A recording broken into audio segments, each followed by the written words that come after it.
Walgreens Millionaire CEO is begging the government to please raise his taxes.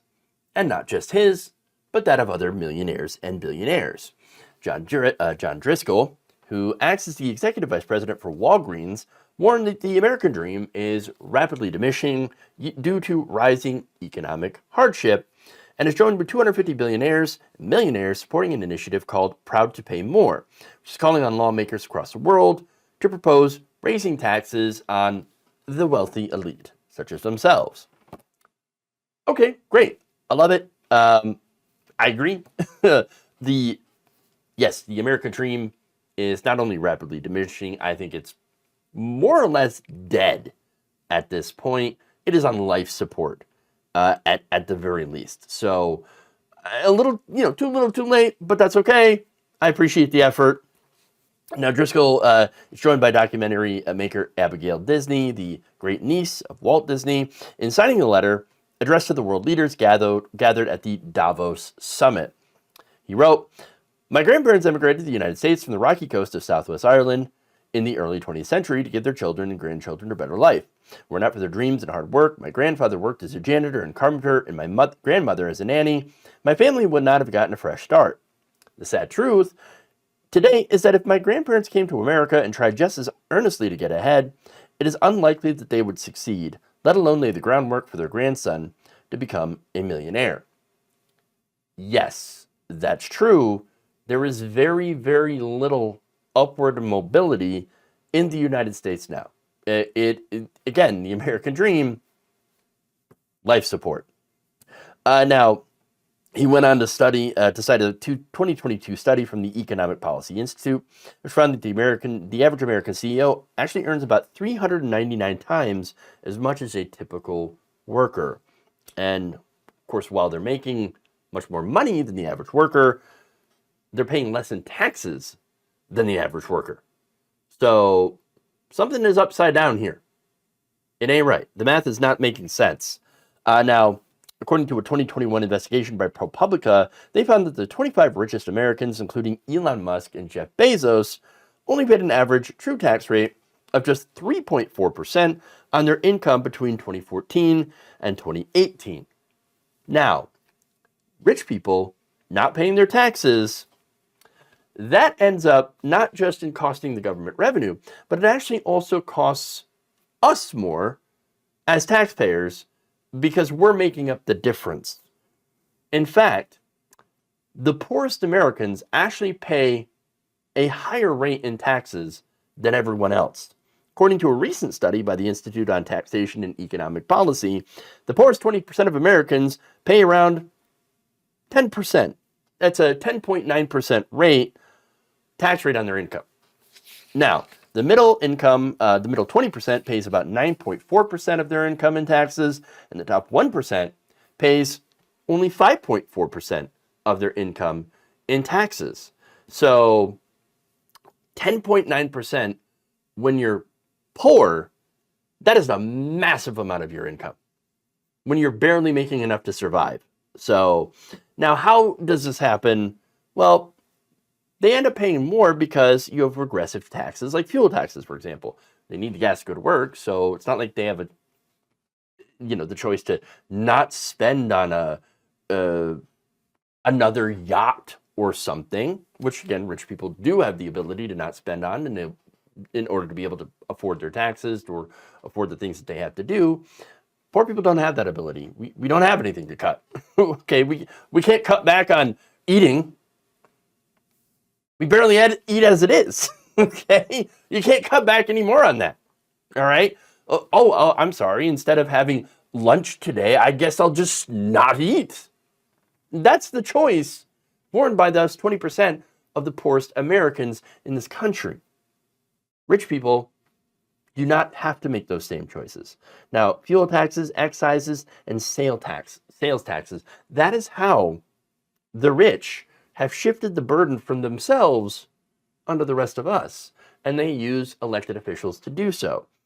Those elected officials end up cutting taxes for the wealthy, they eliminate income taxes, but then, in order to make up for it, they raise those other taxes which are not very clear. They're very opaque because they're hidden in the costs of other things, consumption, and that, of course, those taxes end up obliterating people that are in poverty. And it's happening all over the country. There is no state that actually has a purely progressive economic system. We all have regressive taxes. Now, that said, every state is different. You have states that have more progressive tax systems, which are still regressive, and then you have extremely regressive states. For example, the states with the most regressive systems is Washington. Washington is actually at number one, the most regressive. Hit the poor way more with taxes than they hit the rich. And then followed by Florida, Texas, South Dakota, Illinois, Pennsylvania, Tennessee, Arizona, Kansas, and Indiana. Now, you can fix this issue by actually instituting a progressive tax system which taxes wealthier people more. Yeah, I know, right? Driscoll's in favor of that. Great. And so that is one way to fix this. Now, the other thing about Driscoll is apparently he wants a higher minimum wage, which is another good thing. In fact, while he was CEO of home health company CareCentrix, the company raised its minimum wage to $15 an hour. I wanted to mention that because I appreciate that. That's based. Good on him. Great. And look, good on the other millionaires and billionaires that signed on, including Abigail Disney, who wrote, "We have a responsibility to ensure that our planet is healthy and habitable for future generations." Another good take. "In my unique case as a person of wealth, I can only fulfill this responsibility if lawmakers strengthen their resolve to tax me more, and of course use that money to fund alternative energies, to get us away from fossil fuels, to increase things like recycling, etc." Now, other people that have signed on included Citibank executive Akshay Singhal and ex-BlackRock managing director Morris Pearl. So now, another poll released by advocacy group Patriotic Millionaires found that in total, about 75% of the uber wealthy actually support a millionaire's tax. Or I'm sorry, a billionaire's tax. That's a 2% wealth tax. Now, 66% of respondents said that they would support higher taxes on themselves if the revenue would be used to provide better public services and a more stable economy. And more than half, 54%, agreed that the concentration of extreme wealth is a threat to democracy. All of that is true, and it's good to see that it's a majority. I still think it should be higher. Because the problem is, there are people that have so many resources.